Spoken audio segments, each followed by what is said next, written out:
Olá, tudo bem? Bom dia, boa tarde, boa noite, boa madrugada para quem está assistindo, né, notivagamente no meio da madrugada essa nossa fala. Queria agradecer a todos a oportunidade, o convite de estarmos juntos mais uma vez. Para mim, realmente uma honra muito grande. E sempre, claro, enfatizando que nesses momentos tão únicos da história humana, tão especiais, em que nós estamos sendo lançados a esse desafio incrível. Quem imaginava, né, amigos, há 4 meses atrás, 5 meses atrás, de que nós estaríamos inseridos num contexto tão peculiar, né, tão único, tão especial. Eu vou usar a expressão especial, né? Eu podia usar uma série de outras. A gente sugere, por exemplo, aí no tema de que a crise é um momento para aprender. E a palavra crise não é uma palavra ruim. Eu até aproveito também para dizer a vocês que a palavra crise significa transição. Crise é passagem, é transição, é um momento que se supera. E nós estamos vivendo uma crise particularmente muito especial, porque por mais que os filmes de ficção científica, por mais que as teorias conspiratórias e a literatura tenha lançado mão de alguma forma dessa possibilidade, nós não imaginávamos que íamos viver essa dimensão de problema de forma tão rápida, tão imediata, tão peculiar.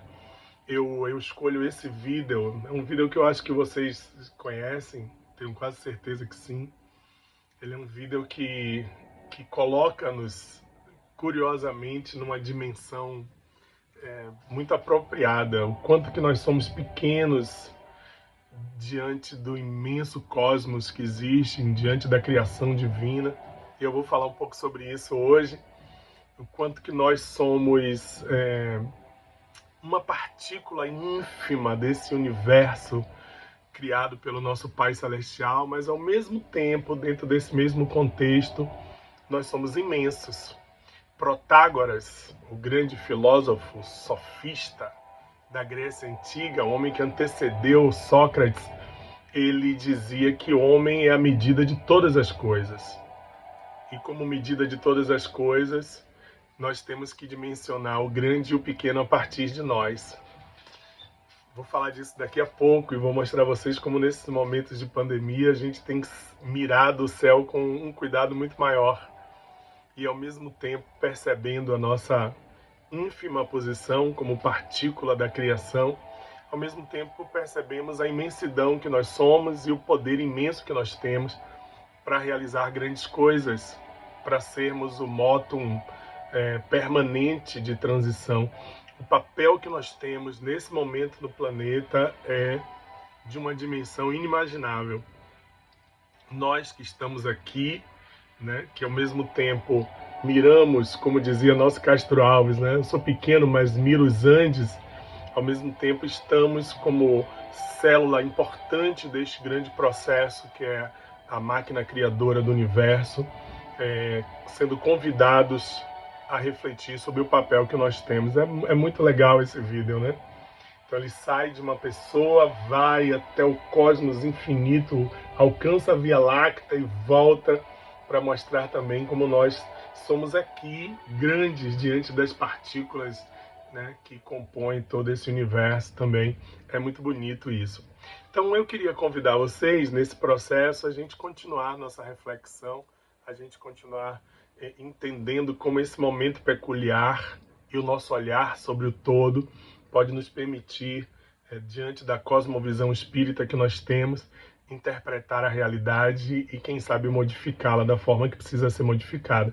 Tem uma música do Gilberto Gil, eu sei que a casa é muito ligada à arte, sei disso, né? Vocês têm um vínculo muito forte com a arte, então eu posso citar os artistas aqui com toda tranquilidade. O Gilberto Gil, ele tem uma música que ele diz assim, o eterno Deus mu dança. Ó que verso! Só o nosso querido Gil, né? Fabuloso Gilberto Gil, talvez o maior poeta da música brasileira na atualidade. Ele diz o eterno Deus mudança. O Deus mudança. Quer dizer, a mudança é o elemento perpétuo da criação. não dá para ficar parado, né? Sempre que a gente está na evangelização, com as crianças, com os jovens, eu uso uma alegoria que é muito interessante, que eu digo assim, que nós somos seres imersos no grande rio da evolução e que estamos caminhando nessa correnteza fantástica que é o processo evolutivo em direção ao grande oceano da perfeição, da luz absoluta.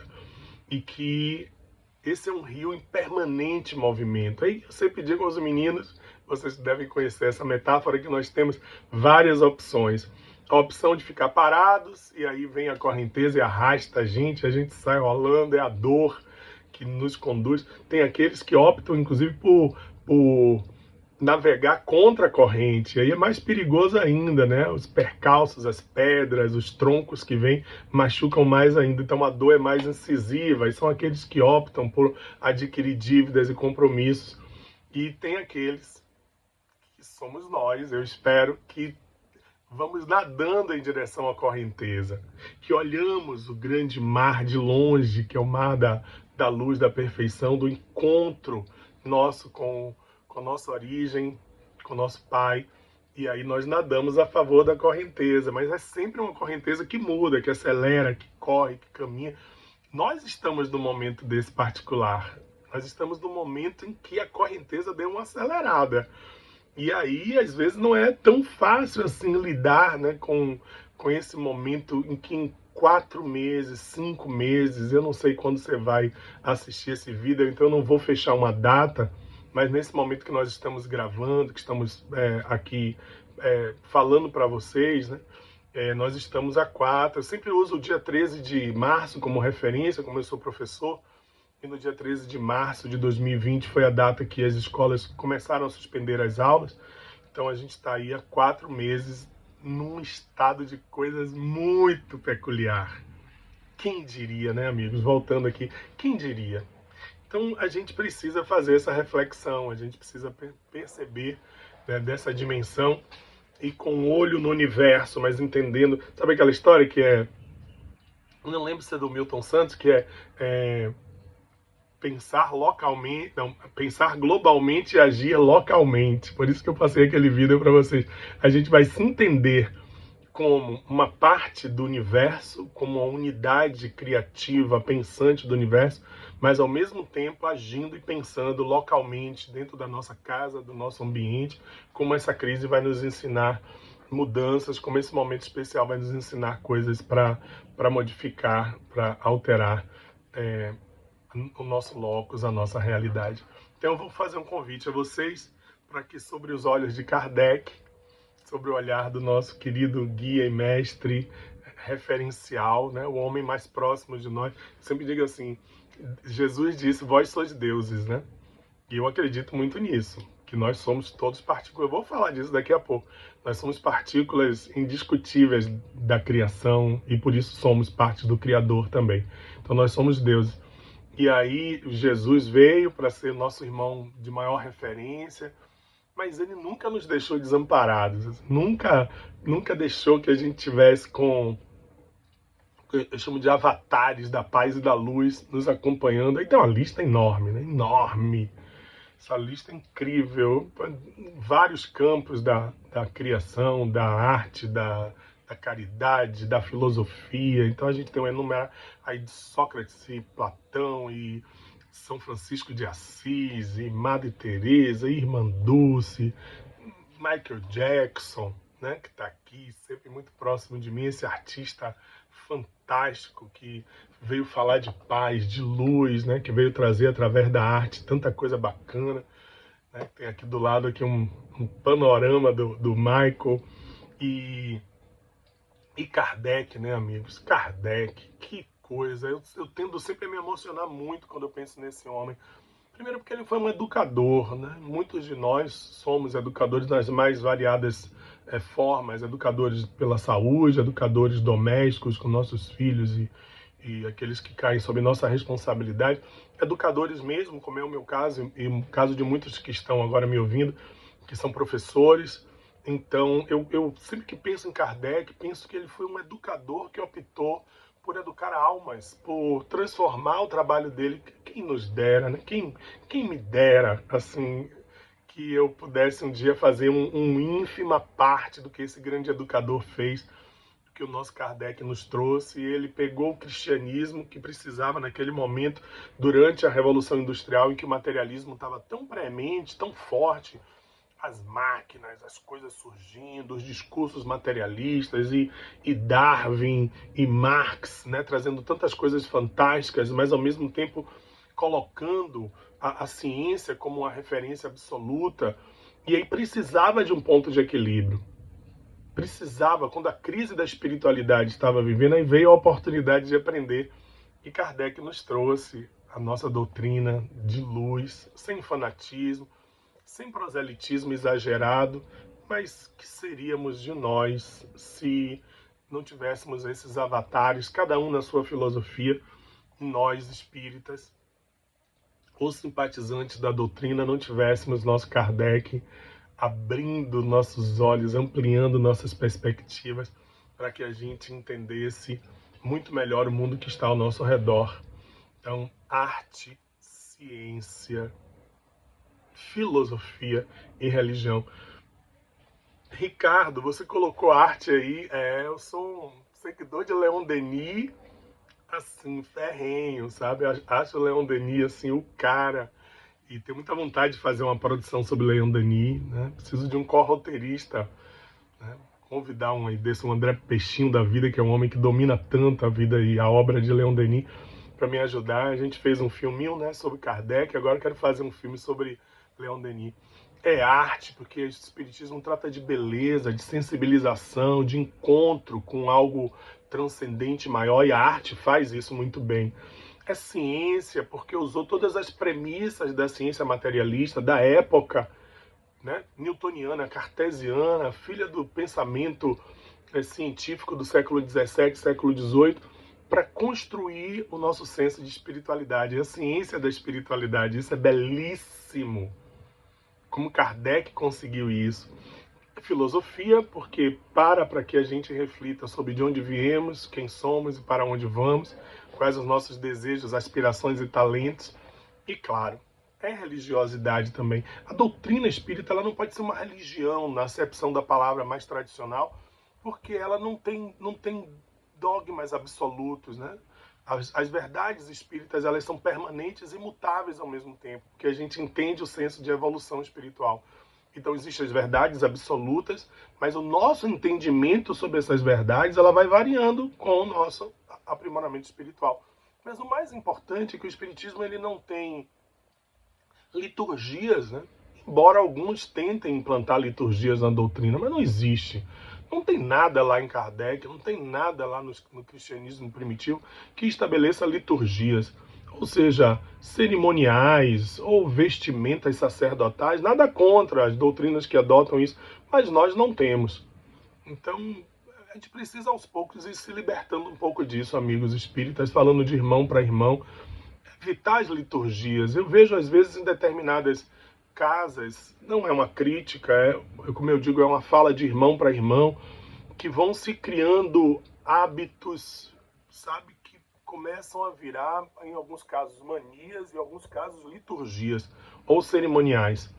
Nada contra as tradições, mas tomemos cuidado para que isso não se transforme efetivamente, né, numa construção de um conjunto coreográfico de atitudes e comportamentos que nós não precisamos e não temos, né? Então, mas o espiritismo é religiosidade. Por quê? Porque permite o nosso encontro com algo que é maior do que nós, que nos estimula à transcendência, à compreensão mais ampla do que nós somos diante do universo. Então eu acredito que nessas, e como eu falei, existem algumas dessas que são verdades pétreas, a junção dessas concepções, dessas percepções, arte, filosofia, religião e ciência, nos conduz a um entendimento mais claro do que nós podemos chamar, né, de verdade, ou a nossa percepção da verdade nesse momento da nossa existência. E que verdades são essas e como elas nos ajudam diante do momento crítico que nós estamos vivendo, né? Para onde a doutrina pode nos levar nesse mundo em crise? Para onde a doutrina pode nos conduzir? Né? Como ela pode nos orientar diante desse momento que nós estamos vivendo? Vamos lá, vamos tentar pontuar isso passo a passo, para a gente tentar entender melhor. Primeiro, o senso de imortalidade.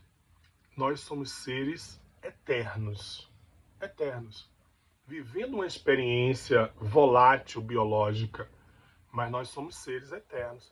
Então, diante disso e diante dessa crise, vamos treinar mais esse conceito de que somos seres destinados à permanência, nossa essência e nossa individualidade é permanente. O que vai acontecer lá muito adiante, quando nós superarmos estágios mais formais do nosso entendimento e alcançarmos um nível muito mais amplo da realidade e da perfeição, se vamos nos fundir numa energia única, a gente não tem ainda compreensão para isso.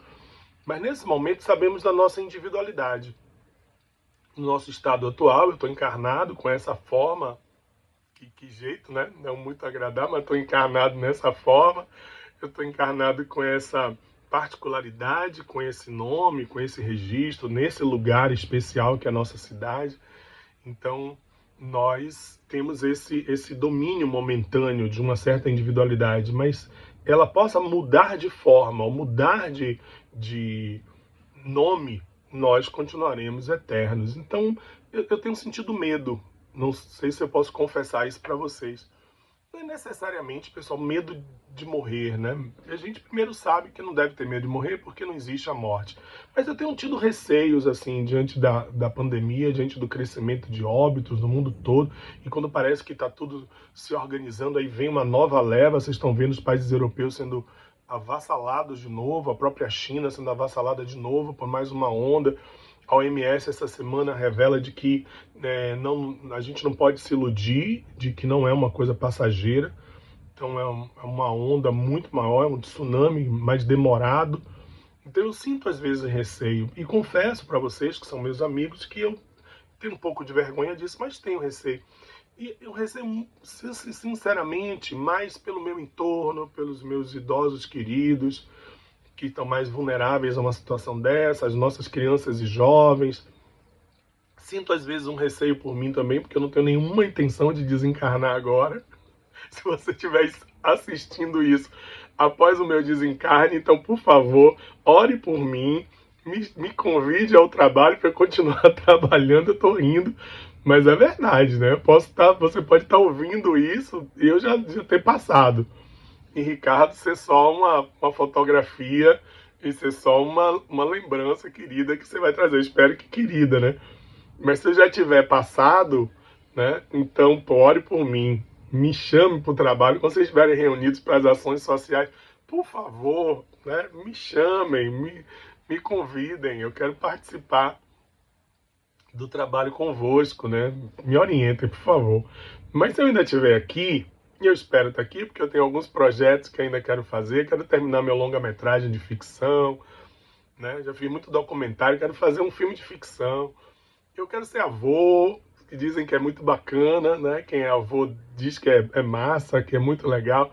Então eu tenho alguns projetos, tenho algumas coisas, então eu não quero ainda desencarnar, não. Mas saber que nós somos eternos, isso é de um presente para nossa alma muito grande, né? Saber que nós somos seres permanentes, isso é muito legal. Esse senso da imortalidade é extremamente rico e deve pautar nesse momento de crise a existência. Os números são às vezes avassaladores, né? Assustadores.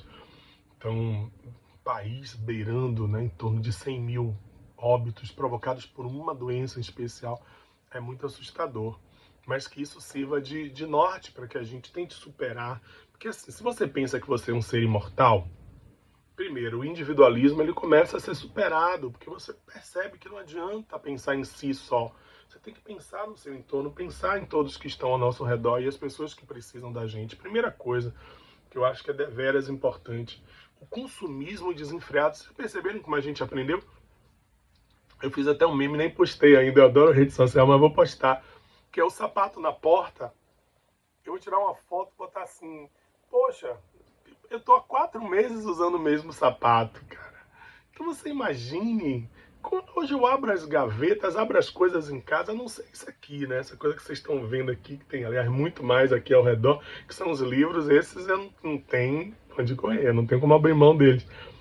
Mas eu vejo é tanta roupa, cara, tanta coisa, tanto eletrônico, tanto sapato. Você tem tanto assim? Não, nem tenho tanto, mas passei a perceber que tinha.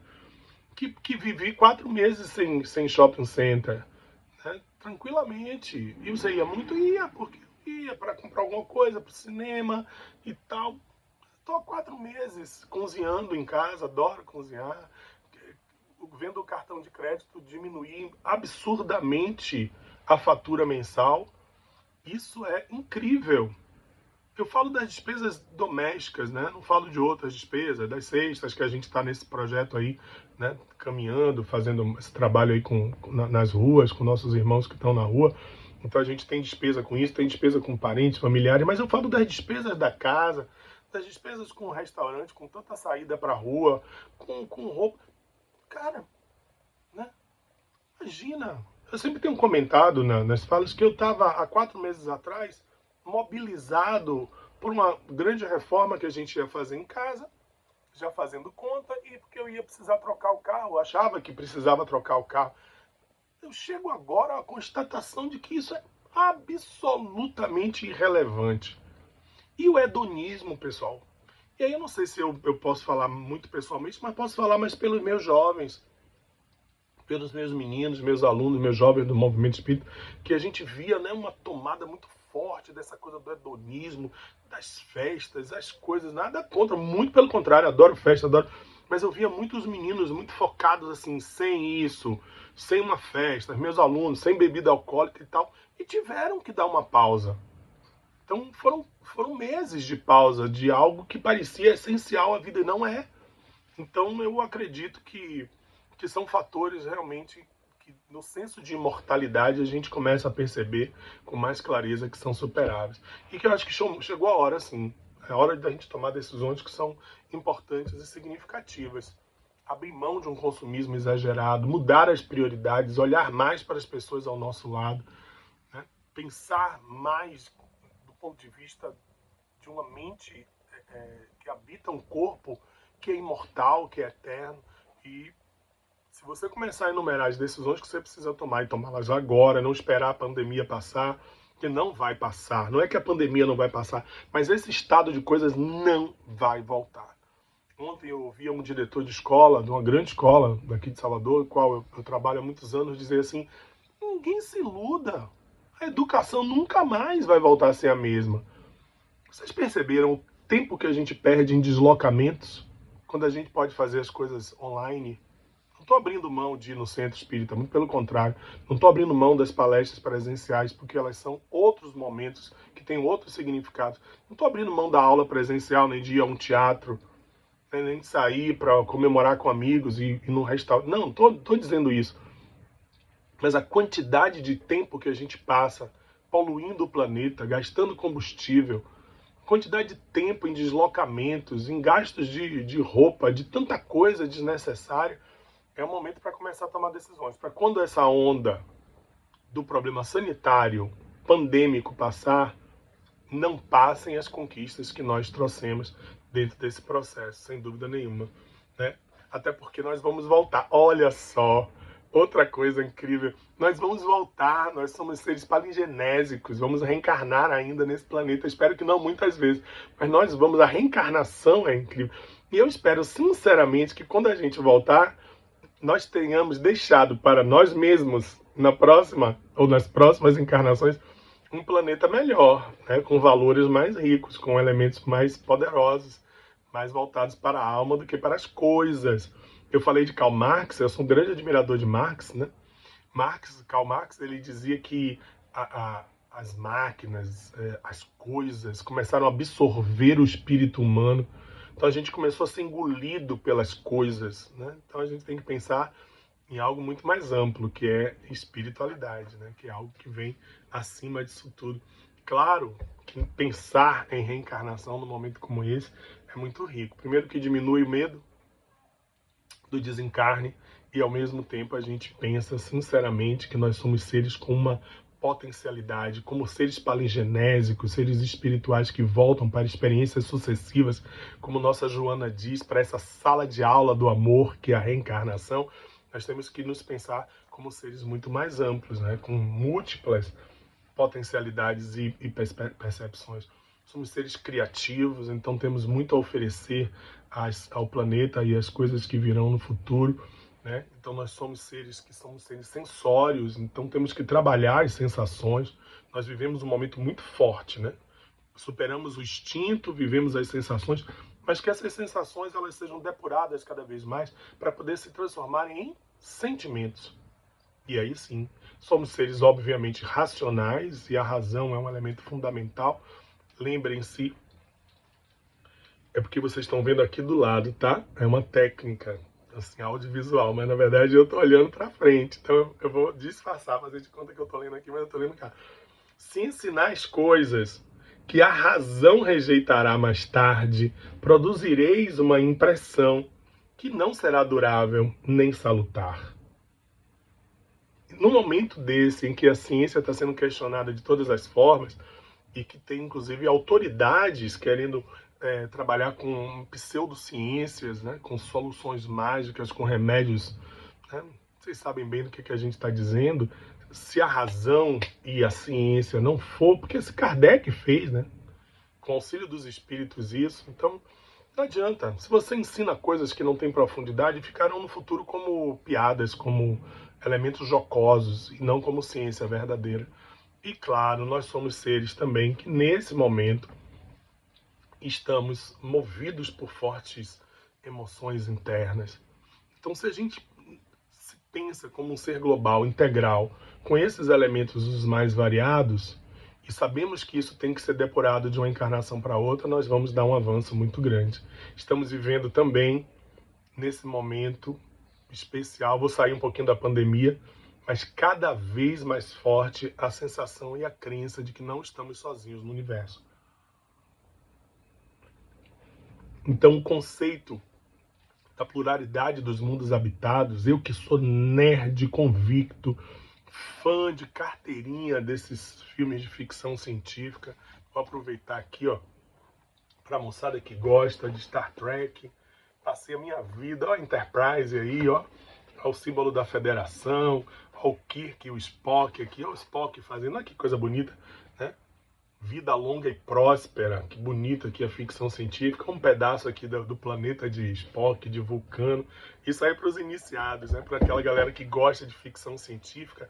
Passamos a vida toda imaginando como seria, eu que adoro isso, né? Jornada nas Estrelas, Guerra nas Estrelas, toda essa ficção, porque, e particularmente Jornada nas Estrelas, para quem não conhece, conheça, tem nas plataformas de vídeo aí, Netflix, tem na internet, assistam, porque principalmente a série clássica, porque mostra um futuro, amigos, que é o futuro que nós queremos, onde já foi superada a fome, onde já foi superada uma série de limitações, onde a humanidade, a Terra, vive um estágio evolutivo bem superior, moral e tecnológico, e que sai pelo universo tentando encontrar outras formas de vida.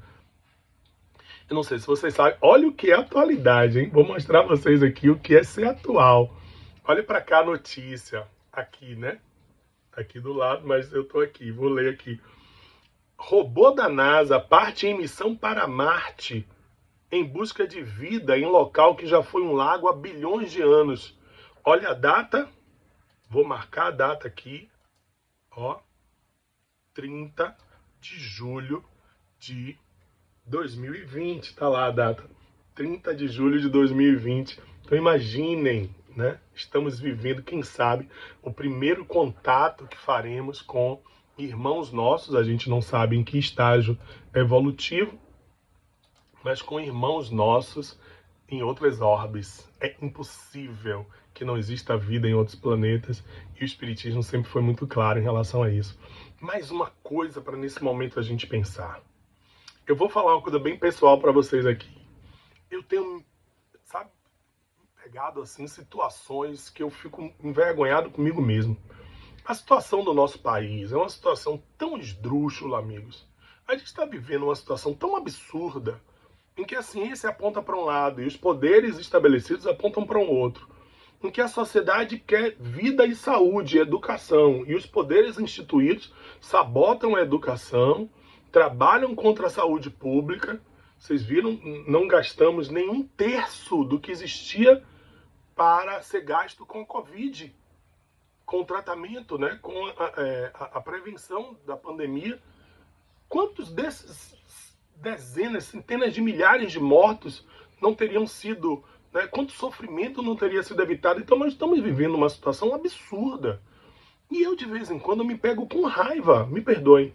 Eu falei alguns minutos atrás que eu tinha medo. E agora eu tô falando para vocês que eu me pego com raiva. E aí eu fico decepcionado, porque eu digo, poxa, mas eu aprendi com o Divaldo, aprendi com o Nilson, poxa, com o André Peixinho, né? Com a Edilene Simplício, com essas pessoas que foram para mim tão importantes assim na minha formação. E eu fico pensando, meu Deus, eu tô tendo raiva. Aí eu paro e penso, primeiro me perdoo, porque a gente tem que ter um auto-perdão. E penso assim, poxa, tudo bem, tá no meu estágio ainda, eu senti raiva, não sinto ódio não, já dei um passo, tá vendo? Mas sinto raiva. Aí também, ao mesmo tempo, eu penso assim, calma, Ricardinho, você vai ser um anjo um dia. Você vai dar saltos. Olha que coisa bacana do espiritismo nesse momento da crise. É que nós sairemos melhores disso. Sairemos seres melhores, pessoas melhores, viveremos um momento especial lá adiante quando olharmos para trás e vermos e olharmos para nossas limitações do passado. Então, um Ricardinho lá do futuro, não sei que nome eu vou ter, né? Lá, qual que é o nome? Pedro. Pedro, daqui a 3 encarnações, vai olhar para trás e vai dizer assim, poxa, cara, você em 2020, naquela encarnação que você era Ricardo, professor, artista e tal, você era um cara bem problemático.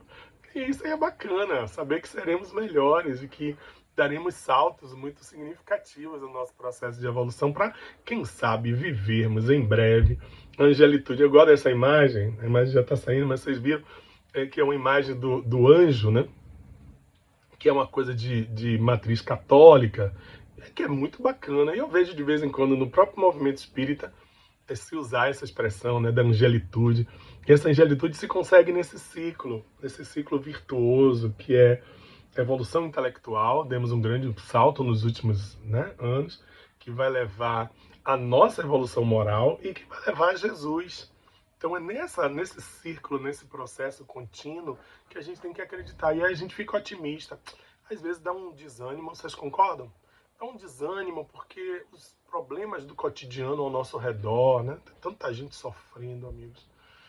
Poxa, essa campanha que eu tenho feito de sair nas ruas, né, para levar as cestas básicas. Comecei no início da pandemia, botava assim 10 cestas básicas no carro e saía. Passava às vezes 1 hora para distribuir as 10 cestas. Aí 15 dias depois eu consegui, me organizei, botei 20 cestas no carro e saí para distribuir. Em meia hora passou, distribuiu tudo. Nós estamos saindo por semana com um caminhão com 300 cestas básicas. Você vê como as pessoas são boas, né, e querem ajudar. E acaba em 1 hora e meia, pessoal. As ruas de Salvador durante a noite estão difíceis. Me perdoe falar disso e baixar um pouquinho assim a nossa... Mas está muita gente nas ruas, muitos trabalhadores informais, muitas pessoas que viviam do seu trabalho cotidiano sendo obrigadas a tentar buscar a sobrevivência, saindo de suas casas, perdendo as condições que tinham naturais de sobrevivência e nas ruas tentando alguma forma de sobreviver. Está muito difícil. Mas é um estado nosso, provisório.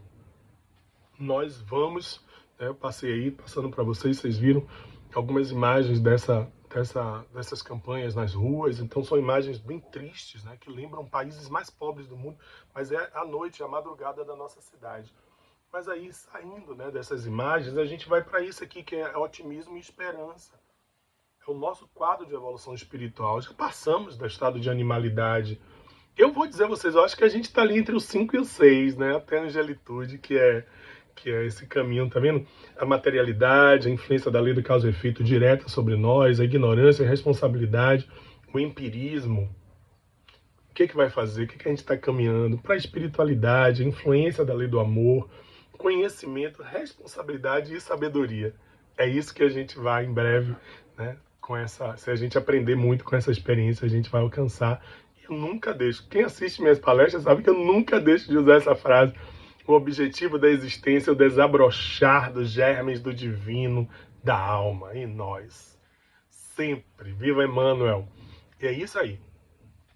É isso que vai acontecer. Nós vamos, com certeza, perceber cada vez mais esse desabrochar dessa luz em nós para caminharmos mais celeramente para a evolução. Porque somos seres perfectíveis.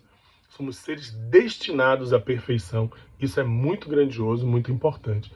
Isso é um valor que nós não podemos abrir mão de jeito nenhum. Estamos destinados à melhora permanente. Estamos destinados à evolução. Estamos destinados ao bem, à luz. Então, é só acelerar esse processo. Outra coisa muito bacana da doutrina e que pode nos ensinar nessa crise, que é o conceito da interexistencialidade, que nós chamamos de mediunidade. A interexistencialidade, a comunicação, né, com nossos irmãos espirituais. Eu estou tentado, eu sou bem desconcentrado, muito desconcentrado. Eu brinco com meus amigos que minhas meditações demoram 2 segundos. É um exagero, estou sendo rigoroso demais comigo. Mas eu não conseguia, pelo menos, manter um estado meditativo muito longo, uma mente agitada, 1000 projetos, 1000 coisas para lidar. Eu nunca consegui filtrar isso bem. Mas essa pandemia, embora eu esteja trabalhando mais do que eu trabalhava, do ponto de vista de ocupação de tempo, você não tem noção do que é preparar aula online, amigos. É incrível, porque antigamente você pegava o seu carro, ia, dava uma aula e ia embora. Um assunto que está ali, o arcabouço montado, a aula pronta. Mas transformar isso em aulas digitais tem sido incrível, um trabalho muito grande para os professores. Além da nossa produção na área televisiva, né, a gente está com um programa diário de TV, né, o TV Enem, se vocês puderem divulgar para os alunos da rede pública. Foi um programa voltado para os alunos da rede pública. Estamos nas TV legislativas, embora tenha uma equipe muito forte, mas é uma produção diária de um programa de TV, mais os outros projetos, né, que envolvem o trabalho da gente. Então é muito, mas por incrível que pareça, o ritmo da vida mudou. E eu tenho conseguido me concentrar mais, refletir mais, orar mais. Tenho conseguido entrar em campo mais aberto para nossos irmãos da espiritualidade. Tenho ouvido mais, não tenho uma mediunidade ostensiva, mas tenho ouvido mais intuitivamente o que eles têm para nos dizer. Tenho feito conexões diretas com alguns irmãos espirituais que guardam profunda ligação afetiva comigo. Se eu parar para contar a vocês, é inacreditável. Conselhos sendo ouvidos com muita clareza. Conexões sendo feitas de uma forma muito rica. E espero que vocês estejam vivendo, desculpem, a mesma experiência, porque está sendo muito rica. Então essa experiência da interexistencialidade a gente não pode perder. Eu sempre defendi uma coisa, de que a história dessa questão da mediunidade, isso é uma coisa minha, amigos, não é perdão, é uma coisa minha. Eu não sei se tem fundamento ou não, se vocês concordam ou não. Eu acho que esse modelo de mediunidade mais ostensiva, ela vai migrando aos poucos para um outro formato, que é uma conexão mais ampla dos seres com a espiritualidade. Claro que sempre haverá algumas pessoas como temos pessoas que desenham melhor que outras, como temos pessoas que cantam melhor que outras, né? E vão ter sempre pessoas que têm uma conexão mais clara e límpida com a espiritualidade, né, na erraticidade, seres não encarnados. Mas eu acho que isso vai também se pulverizar de uma forma muito ampla. Habilidades que pareciam específicas vão se transformar em habilidades congruentes a todos os seres. Como, por exemplo, certas habilidades, como lidar com um computador, era uma coisa para iniciados há 20, 30 anos atrás e hoje se transformou em algo comum. Nossos pais, a minha mãe, a rainha, né, das redes sociais, assim, e comenta e faz publicações lindas, sabe? Então a mesma coisa para mim vai ser a mediunidade.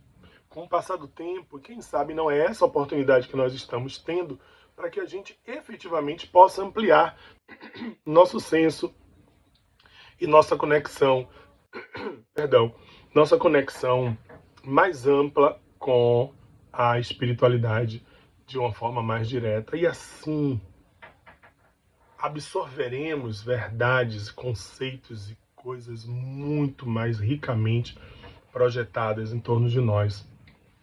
Assim nós vamos compreender, né? Se você esperar compreender para aceitar as coisas, nunca o ato de entrega se fará. Tenho que dar um mergulho de uma só vez. Mergulho que abrange a compreensão e, sobretudo, a incompreensão. Entenderam, né? Aquela coisa de Einstein. Se eu penso demais sobre determinada coisa, eu nem sempre consigo a solução. Mas se eu paro de pensar, ó que coisa bacana, aí vem, é o que ela está chamando, nossa Clarice maravilhosa, Lispector, que ela está chamando de incompreensão. E quem sou eu para ousar pensar?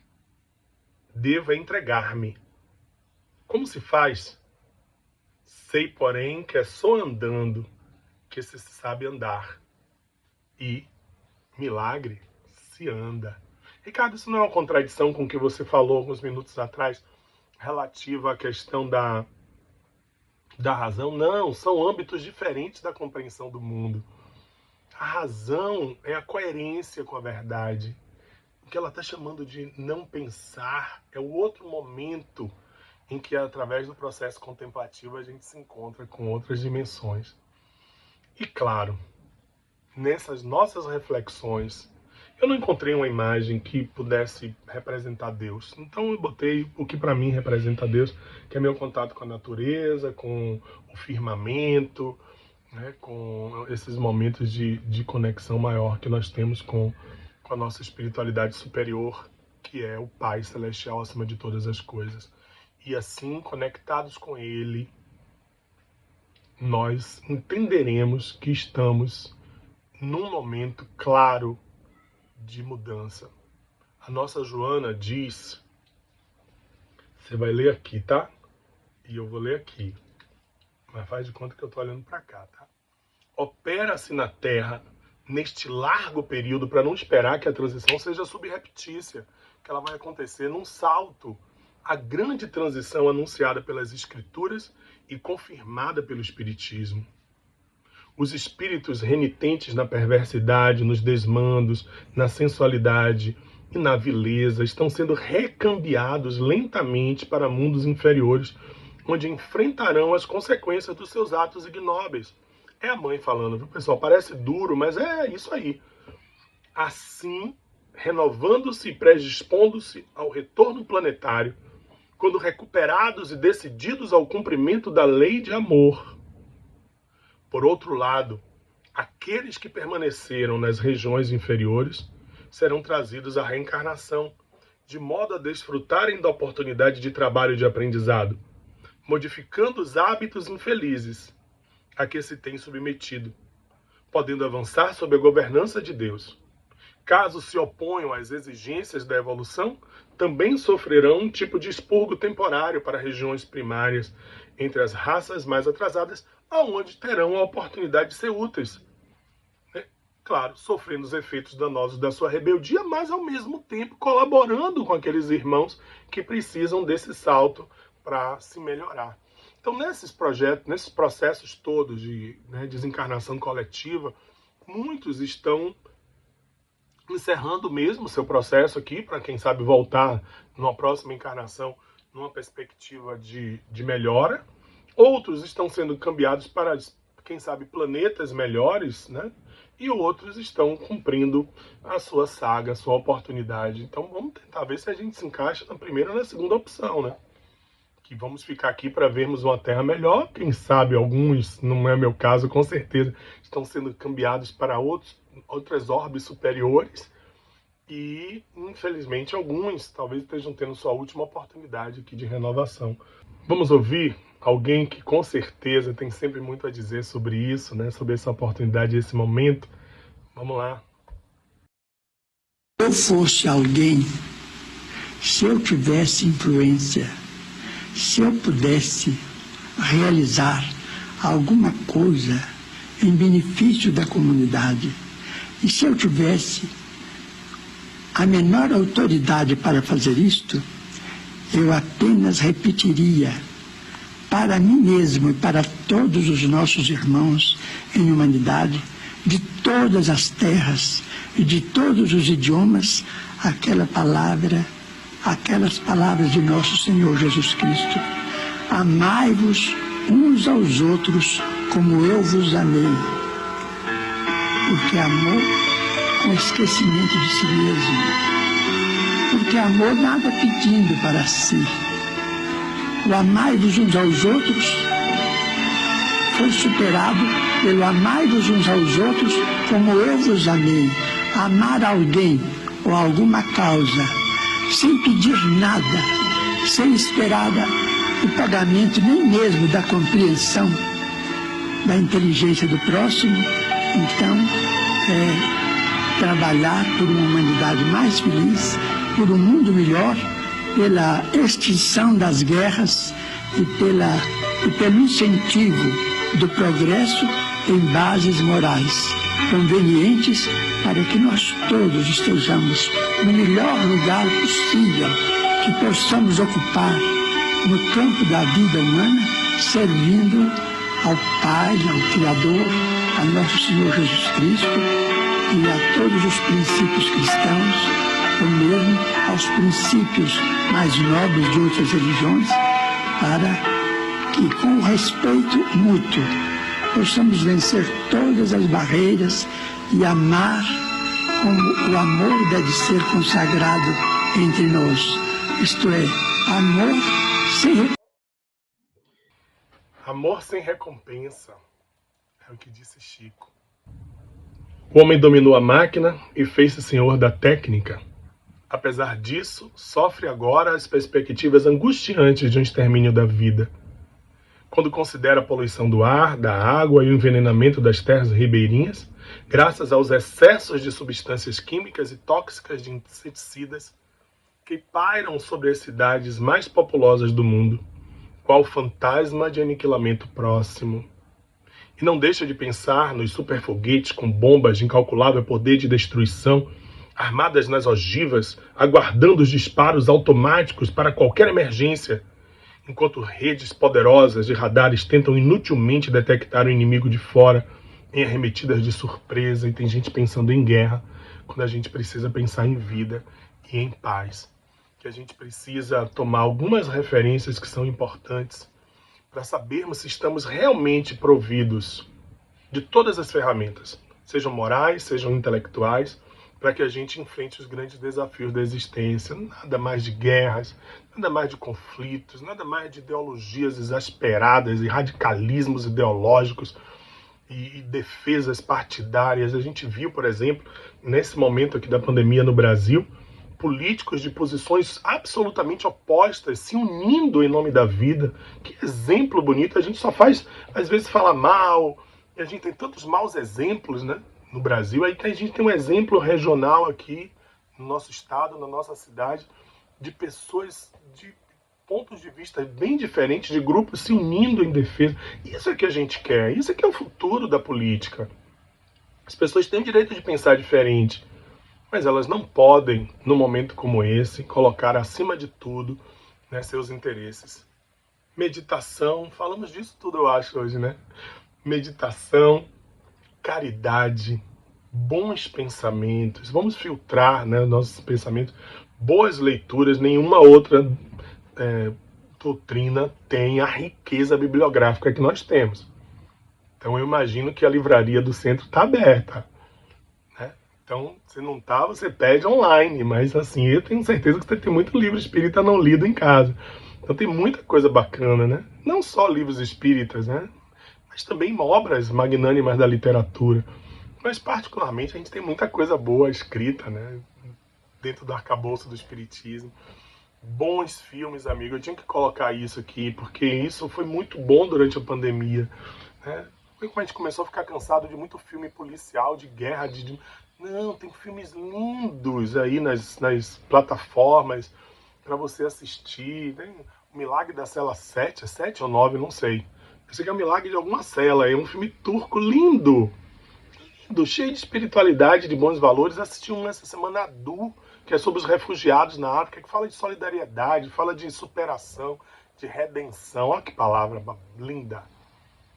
casa de redenção, né? Quer dizer, imagine, a gente tem que ter uma casa, nossos centros têm que ser centros de redenção, casas de redenção, para que superem, ajudem as pessoas a superar seus percalços e sintonia com Ele, né? Acima de tudo, sintonia com Jesus, pedindo que Ele nos oriente, que Ele encha a nossa alma de muita esperança, de muita luz, de muita verdade, que Jesus seja uma presença permanente na nossa existência, que a gente possa efetivamente acreditar que viveremos, sem dúvida nenhuma, momentos muito melhores nos passos seguintes da nossa vida. Paz, luz, meus queridos, muitíssimo obrigado do fundo do coração pela paciência de vocês. Muitíssimo obrigado pelo convite, que muito me honrou, que muito enche minha alma de alegria, pela oportunidade do trabalho, né? Sempre tenho que agradecer aos irmãos queridos que nos convidam a falar, que nos convidam ao trabalho. Isso é a insistência no bem, sabia? A insistência na verdade. Então, que Jesus os abençoe. Muito, muito, muito obrigado pela oportunidade e até a próxima. Paz e luz para todos vocês.